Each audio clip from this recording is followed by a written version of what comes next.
आप देख रहे हैं अमेज नाउ। गंगा, यमुना, राप्ती और गोमती के तटवर्ती इलाकों से खबरें आप तक।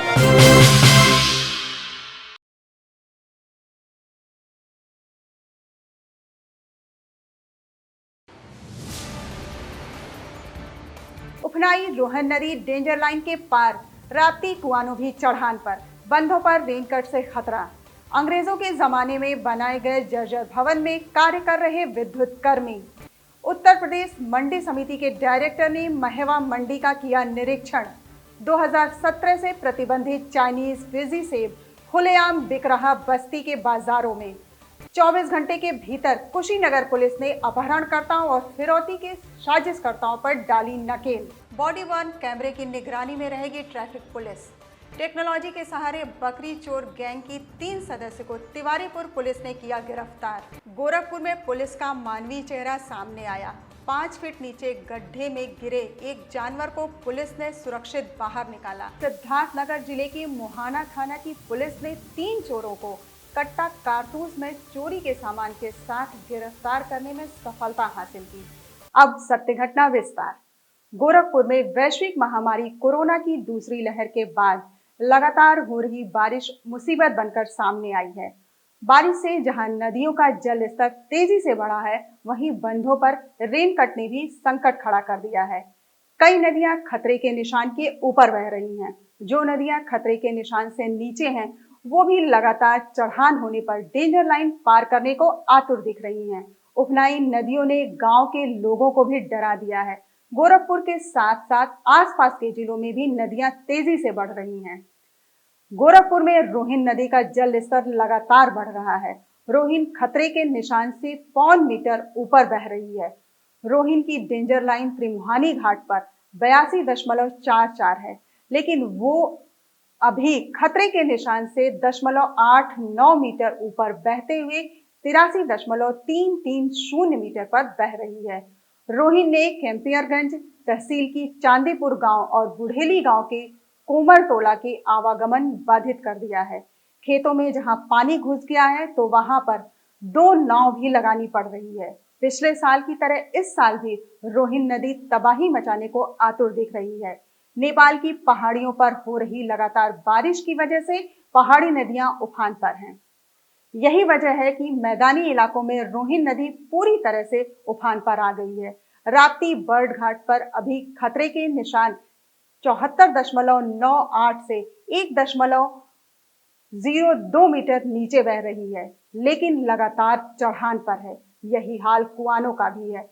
कुआनो भी मुखलिसपुर के खतरे के निशान 82.44 मीटर से 3 मीटर से भी नीचे 83.330 मीटर पर है, लेकिन वो भी लगातार चढ़ान पर है। गोरखपुर के डोमिनगढ़ बंधा कहे जाने वाले इस मार्ग पर लगातार हो रही बारिश की वजह से कई जगहों पर बंधे के बोर्ड के पहले और बाद में सड़क के दोनों ओर रेनकट हो गया। रेनकट की वजह से सड़क के किनारे ही बड़े बड़े गड्ढे बन गए। ऐसे में सड़क के कटने और दुर्घटना का भी खतरा बढ़ गया।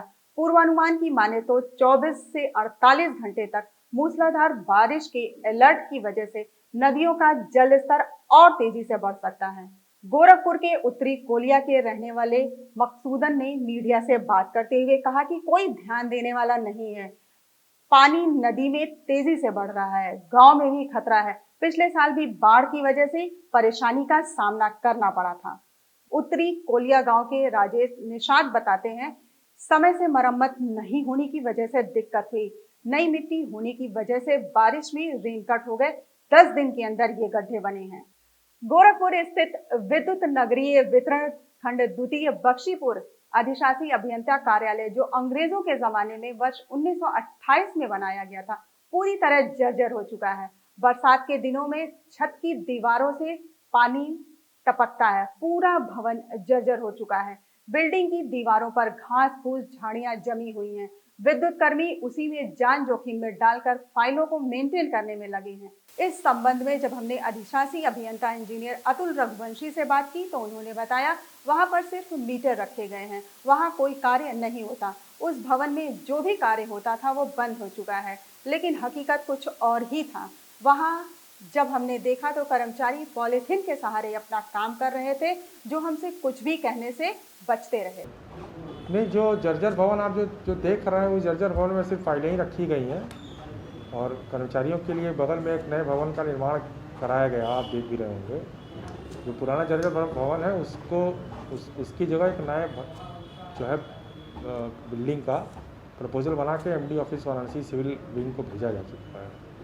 तो उसका अप्रूव हो जाए तो फिर उस पर जो है वो नई बिल्डिंग बनेगी। फिर नवीन गल्ला मंडी महवा का उत्तर प्रदेश मंडी समिति के डायरेक्टर अंजनी कुमार ने आज निरीक्षण किया। इस दौरान उन्होंने फल, सब्जी, मछली, गल्ला मंडी के साथ ही पूरे मंडी का पैदल निरीक्षण किया।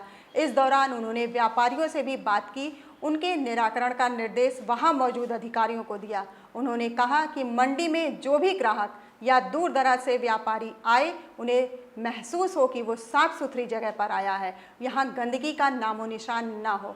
मंडी में हमेशा साफ सफाई समय समय पर होती रहे और जिन नालियों के ऊपर स्लैब ना हो वहां स्लैब डलवाया जाए। जिन दुकानों के छत टूटे हों उन्हें जल्द से जल्द मरम्मत कराया जाए। इस मौके पर सिटी मजिस्ट्रेट भी मौजूद रहे। मीडिया से बात करते हुए मंडी समिति के चेयरमैन ने बताया कि अभी महवा मंडी का निरीक्षण कर रहा हूं, कमियां कोई खास नहीं निकली हैं। अभी निरीक्षण कर ही रहा हूं और कमियां कोई खास नहीं निकली हैं। मेरे निरीक्षण का उद्देश्य ये था कि गोरखपुर मंडी समिति में इनका जो परिसर है, 2-3 बिंदु प्रकाश में आए थे। एक तो यह था कि यहाँ पर स्थान कम पड़ रहा है और कहीं और वैकल्पिक व्यवस्था की जाए, इसका विस्तार आवश्यक है।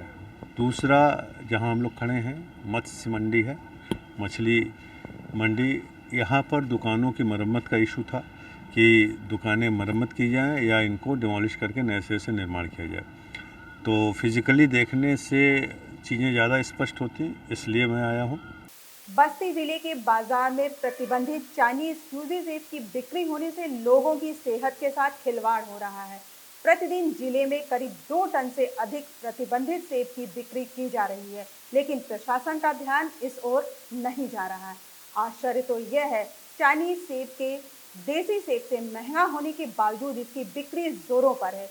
देसी सेब जहां बाजार में 100 से 150 रुपए प्रति किलो बिक रहा है, वहीं दूसरी ओर चाइनीज सेब की कीमत 230 से लेकर 280 रुपए प्रति किलो है। उसी प्रकार चाइनीज सेब की मांग भी है, लोगों द्वारा इसकी जमकर खरीदारी की जा रही है। कारण स्पष्ट है, इसकी पैकिंग इतनी आकर्षक है कि लोग न चाहकर भी इसकी चकाचौंध में फंस जाते हैं। यही कारण है कारोबारी इसकी बिक्री में अधिक रुचि ले रहे हैं। आपको बता दें, भारत सरकार के साथ ही खुद चाइनीज सरकार ने इसकी बिक्री पर प्रतिबंध कर रखा है।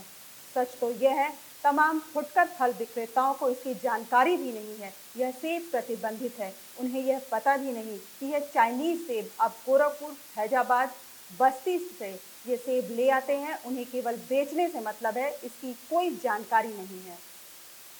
भारत सरकार ने इससे होने वाली हानि को देखते हुए इस पर 2017 में प्रतिबंध लगा रखा है। इस पर प्रतिबंध की जानकारी बहुत कम लोगों को होने के कारण इसकी खरीदारी से किसी को परहेज भले ही ना हो, लेकिन यह स्वास्थ्य के लिए हानिकारक है। बताया जाता है कि इस सेब को पकाने के लिए इस्तेमाल किए जाने वाला केमिकल, जिससे त्वचा पर चकत्ते पैदा हो सकते हैं, इसे चीन सरकार ने भी अपनी देश में बिक्री के लिए प्रतिबंधित कर रखा है। यह सेहत के लिए काफ़ी हानिकारक माना जाता है, लेकिन इसकी जानकारी के अभाव में न केवल इसकी बिक्री की जा रही है बल्कि खरीदारी भी हो रही है। ऐसे में अनजान लोग पैसा लगाकर भी अपनी सेहत के साथ खिलवाड़ कर रहे हैं। हैरानी की बात यह है, चाइनीज सेब काला बाजारियों के जरिए यहाँ लाया जा रहा है। जिले के बाजार में इसने अपना आधिपत्य जमा रखा है। वैसे तो सेब कई बीमारियों के लिए रामबाण औषधि के रूप में प्रयोग किया जाता है, जबकि चाइनीज का फ्यूजी सेब लोगों की सेहत के साथ खिलवाड़ कर रहा है। सूत्रों की माने तो ये नेपाल के रास्ते महाराजगंज व सिद्धार्थनगर जिले से लाया जाता है। वहीं पूर्वांचल के जिले बस्ती, संत कबीर नगर, देवरिया और गोरखपुर में सप्लाई की जाती है। इस संबंध में बस्ती से संबंधित फूड अधिकारी को भी जानकारी नहीं है कि फ्यूजी सेब प्रतिबंधित है। 2019 में सेब का नमूना लैब में भेजा गया था। जांच में मामला सही पाया गया। इसके बाद से अभी तक कहीं इसकी जांच नहीं की गई है। फ्यूजी सेब प्रतिबंधित है, इसकी जानकारी नहीं है। बावजूद अगर ऐसा हो रहा है तो इसकी जानकारी लेकर थोक व खुदरा विक्रेता के विरुद्ध कार्रवाई की जाएगी। यहाँ सर्विलांस नमूने हर चीज़ के उत्पाद के नमूनों की जांच कराई जाती है और गत दिनों में सेब के भी नमूने जो है 3 अक्टूबर 2019 को भेजे जा चुके हैं, जिसकी रिपोर्ट मैंने आप लोगों को उपलब्ध करा दी है। वो रिपोर्ट पास आई है। अभी सूचना आप लोगों द्वारा ऐसी दी गई है कि ऐसे सेब के उत्पाद पाए गए हैं, इस पर हम लोग सर्विलांस की कार्रवाई कर रहे हैं और खास सुरक्षा अधिकारियों को मैंने निर्देशित कर दिया है कि इस पर कार्रवाई करते हुए और इसकी रिपोर्ट हमें सूचना। वहीं जिलाधिकारी ने बताया कि जानकारी मिली है, जांच पर कार्रवाई की जाए। कुशीनगर जिले में बीते 27 तारीख को एक युवक के अपहरण और 20 लाख रुपए की फिरौती मांगे जाने के मामले में कुशीनगर पुलिस ने तत्परता दिखाते हुए 24 घंटे के अंदर अपहरित संदीप को सकुशल बरामद करने के बाद साजिश में शामिल 5 में से 4 अभियुक्तों को गिरफ्तार कर लिया। वहीं इस पूरे मामले का मास्टरमाइंड अभी भी फरार है। क्या है पूरा मामला और क्यों किया गया था संदीप का अपहरण? कौन थे अपहरणकर्ता? देखिए कुशीनगर से हमारे संवाददाता आदित्य पांडे की खास रिपोर्ट। बीते 27 मई को हाटा कोतवाली के वार्ड नंबर 25 इंदिरा नगर में 19 वर्षीय संदीप को उसके घर से गुरुवार की शाम दावत के बहाने बुलाकर अपहरण की बात सामने आई। संदीप के पिता के मुताबिक उनका 19 वर्ष का लड़का संदीप, जो गोरखपुर रहकर मेडिकल की पढ़ाई करता था और इन दिनों कोरोना के कारण घर पर आया हुआ था, अपने घर से दोस्तों के साथ दावत में जाने की बात बताकर निकला था, लेकिन कई घंटों तक घर नहीं आया और तभी उसके पिता के मोबाइल पर फ़ोन आया और संदीप के अपहरण की सूचना मिली। अपहरण की सूचना पर पुलिस ने सक्रियता दिखाते हुए एक नामजद और 2 अज्ञात लोगों के खिलाफ मामला पंजीकृत करते हुए 4 टीमों को बनाकर संदीप की तलाश शुरू कर दी। पुलिस ने ग्रामीणों की सूचना पर अपहरित संदीप की बरामदगी कप्तानगंज थाना क्षेत्र के नारायणपुर गांव के एक स्कूल से की, जहां उसके हाथ पैर बांधकर और मुंह पर टेप लगा हुआ था। पुलिस अभियुक्तों की तलाश में जुट गई और अपहरण में शामिल 5 में से 4 अभियुक्तों को गिरफ्तार कर लिया। कुशीनगर पुलिस अधीक्षक सचिंद्र पटेल ने मामले का खुलासा करते हुए पूरी कहानी बताई। देखिए, ये 17 तारीख को थाना हाटा में एक युवक के अपहरण की सूचना प्राप्त हुई और उसके 1.5 घंटे बाद उनके घर पे उस युवक के फोन से फ़ोन आता है। इसमें 20 लाख रुपए फिरौती की मांग की है। उस घटना को बहुत ही गंभीरता से लेते हुए तत्कालीन थाने पर अभियोग पंजीकृत किया गया और इसमें अभियुक्त की गिरफ्तारी और जो अपराध है सत्य बरामदगी के लिए एडिशनल एसपी साहब के नेतृत्व में इसमें 4 टीमों का गठन किया गया। इसमें सीओ कसिया, हमारी स्वाट और सर्विलांस टीम, इंस्पेक्टर तुतपट्टी और एसओ बिशनपुरा संजय, ये सभी लोग इसमें लगाए गए। इसमें जो भी साक्ष्य मिल रहे हैं, जो भी क्लू मिले हैं, उस पर काम करते हुए इनकी सकुशल बरामदगी की जाए और उसी क्रम में पूरी टीम ने इस पर बहुत तेजी के साथ काम करते हुए 24 घंटे के अंदर अपहर्ता युवक को सकुशल बरामद किया है। अपहरित संदीप मीडिया से अपने अपहरण की पूरी कहानी बताई और साथ ही पुलिस को धन्यवाद भी दिया। वहाँ से हम नीचे आए तो गाड़ी को हमको 2 लोग के बैठाए वहाँ से हरपुर बरवा ले गए लोग, एक घर है वहाँ पे रुके लोग। उसके बाद स्कूल पर और आगे एक स्कूल है वहाँ पर ले गए लोग, हाथ पैर बांध दिए लोगों ने, टिप से पूरा चेहरा चिपका दिया। गोरखपुर ट्रैफिक पुलिस से उलझना किसी भी शख्स के लिए महंगा पड़ेगा। गोरखपुर ट्रैफिक पुलिस को शहर की यातायात व्यवस्था को सुधारने व यातायात नियमों का उल्लंघन करने वालों पर निगरानी रखने के लिए गोरखपुर में आए 95 बॉडी वॉर्न कैमरे में से 60 कैमरों की टीएसआई हेड कांस्टेबल को पुलिस अधीक्षक ट्रैफिक राम सेवक गौतम के हाथों ट्रैफिक कार्यालय पर वितरण किया गया। बॉडी वॉर्न कैमरे के जरिए वाहन चालकों पर नज़र रखी जा सकेगी। बॉडी वॉर्न कैमरे में ट्रैफिक पुलिसकर्मी व वाहन चालक की प्रत्येक गतिविधि की रिकॉर्डिंग हो सकेगी। इस कैमरे की खासियत यह है कि वीडियो और रिकॉर्डिंग को आसानी से कोई छेड़छाड़ नहीं कर सकेगा। ट्रैफिक पुलिस कर्मियों व वाहन चालकों के बीच आए दिन अभद्र व्यवहार की शिकायतें मिलती रहती हैं। ऐसी स्थिति में कैमरे की वीडियो रिकॉर्डिंग के जरिए घटना की असलियत का पता लगाया जा सकता है कि गलती किसकी है। पुलिस अधीक्षक ट्रैफिक राम सेवक गौतम ने बताया कि ट्रैफिक व्यवस्था चुस्त दुरुस्त रखने के लिए 60 कैमरों को टीआई टीएसआई हेड कांस्टेबल के बीच वितरण किया गया है। इन कैमरों को शहर के मुख्य चौराहे पर तैनात traffic TI TSI head constable को दिया गया। कैमरे को पॉइंट पर तैनात ट्रैफिक पुलिसकर्मी अपनी वर्दी में लगाएगा। ये कैमरे ड्यूटी के दौरान चालू रहेंगे। पुलिस की कार्यप्रणाली में सुधार भी आएगा। यह कैमरा पुलिस के कामकाज खासकर ट्रैफिक के समय बहुत मददगार साबित होगा। आए दिनों वाहन के चालान करने तथा यातायात के समय पुलिस के साथ लोगों के उलझने के मामले सामने आते रहते हैं। ट्रैफिक के जितने भी कर्मचारी अधिकारीगण हैं, जिन कर्मियों को पूर्व से बॉडी वार्न कैमरा वितरित नहीं थे, उन सभी को आज बॉडी वार्न कैमरा वितरित किया गया, जिससे कि ट्रैफिक चालान के समय किसी प्रकार की कोई भी समस्या उत्पन्न न हो और पारदर्शिता के साथ जो है चालान की क्रिया की जा सके और ट्रैफिक जो है हमारे स्मूथली चलता रहे। तिवारीपुर पुलिस ने बकरी चोरी गैंग के 3 सदस्यों को आज डोमिनगढ़ से गिरफ्तार किया। गैंग के सदस्य बकरी चोरी की वारदात में टेक्नोलॉजी और इंटरनेट का भरपूर सहारा लेते हैं। थाना प्रभारी तिवारीपुर सत्यप्रकाश सिंह ने बताया कि बीते कुछ दिनों से बकरी चोरी की कई घटनाएं हुई हैं और फिर तिवारीपुर पुलिस पूरी तरीके से बकरी चोरों को ढूंढने में सक्रिय हो गई। वाहन चेकिंग के दौरान पुलिस टीम 3 संदिग्धों को दबोच लिया। पूछताछ में इन्होंने अपना नाम सलीम अहमद, रियाज अहमद, शाबाद अहमद बताया। ये तीनों तिवारीपुर थाना क्षेत्र के ही रहने वाले हैं। पूछताछ में एक हैरत अंगेज खुलासा इन अभियुक्तों ने किया। उन्होंने बताया कि यह बकरी की चोरी की घटना को अंजाम देने से पहले बकरी के साथ एक सेल्फी लेकर बकरी के खरीदार को भेजते थे। मौके पर जब सौदा तय हो जाता तब यह चोरी की घटना को अंजाम देते हैं। इस बीच अगर बकरी चोरी करते समय कोई पकड़ लेता तो यह बहुत आसानी से बहाना बनाकर कहते कि सेल्फी ले रहा था फेसबुक पर डालने के लिए और बहुत आसानी से निकल जाते।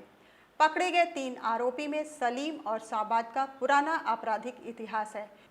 पिछले कई महीनों से यह बकरी चोरी की घटना को अंजाम दे रहे हैं और तकरीबन 15 से ज़्यादा बकरियों को चुराकर बेच चुके हैं। इनके पास से चोरी की घटना में इस्तेमाल की जाने वाली मोटरसाइकिल और बकरी बेचकर कमाए गए कुछ पैसे बरामद हुए हैं।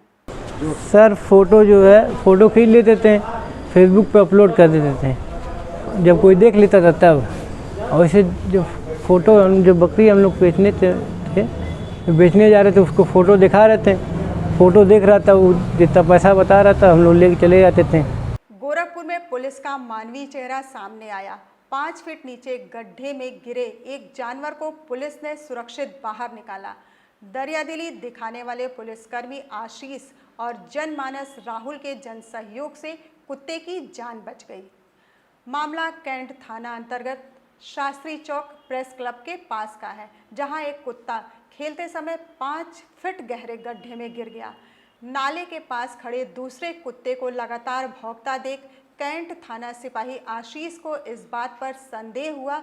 उन्होंने जाकर देखा कि दूसरा कुत्ता नाले के अंदर गिरा हुआ है, जो दिखाई नहीं दे रहा है और अंदर से आवाज़ आ रही है। उन्होंने अपने साथी की मदद से घंटों प्रयास कर उस जीव को बड़ी मशक्कत के बाद बाहर निकाला और उसकी जान सुरक्षित बचा ली। वह जानवर जैसे ही बाहर निकला छटपटाता हुआ बहुत तेजी से एक ओर भागा। सिद्धार्थनगर जिले के मोहाना थाना की पुलिस ने 3 चोरों को कट्टा कारतूस में चोरी के सामान के साथ गिरफ्तार करने में सफलता हासिल की, जिसमें 2 चोर स्थानीय थाना के हिस्ट्री शीटर भी बताए जा रहे हैं। तीनों के पास चोरी की 2 मोटरसाइकिल, 12 बोरे का कट्टा कारतूस के साथ मोबाइल व फिंगरप्रिंट की मशीन भी बरामद की गई। बताया जा रहा है तीनों चोर बहुत ही शातिर किस्म के थे, जिनकी तलाश कई दिनों से मोहाना पुलिस कर रही थी।